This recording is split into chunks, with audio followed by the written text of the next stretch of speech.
In the beginning, God placed Adam and Eve in the Garden of Eden, a place filled with beauty, peace, and abundance. They walked with God freely, without fear, shame, or pain.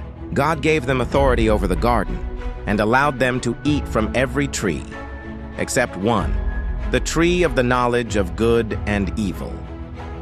God warned them that eating from it would bring death, not as punishment alone, but as separation from Him, the source of life. One day the serpent, more cunning than any other creature God had made, approached Eve. He did not begin with a command, but with a question. Did God really say you must not eat from any tree in the garden? His words were subtle, designed to twist God's truth and plant doubt in Eve's heart. Eve replied that they could eat from every tree except one, because God said touching it would lead to death. The serpent then boldly lied. "You will not surely die," he said. God knows that when you eat from it, your eyes will be opened and you will be like God, knowing good and evil. In that moment, temptation took root.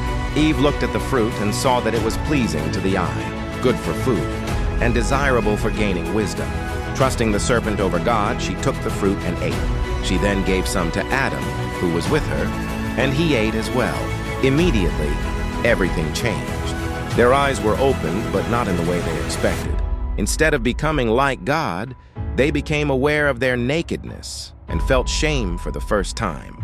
They sewed fig leaves together to cover themselves and hid when they heard God walking in the garden. Fear replaced peace.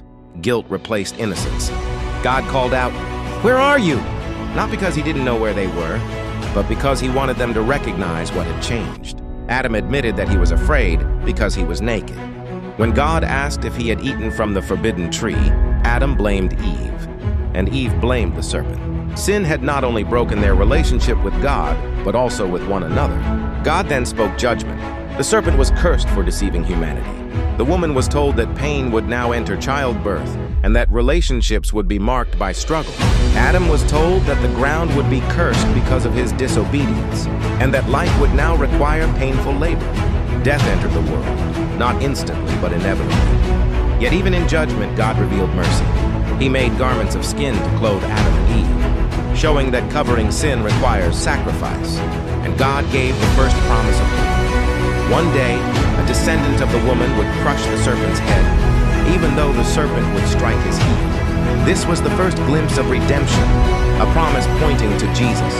God then sent Adam and Eve out of the garden, not out of cruelty, but out of mercy, so they would not eat from the tree of life and live forever in a broken state.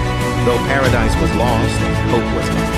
Genesis 3 is the story of humanity's fall, but also the beginning of God's rescue plan. A reminder that even when sin enters the world, God's grace follows closely behind.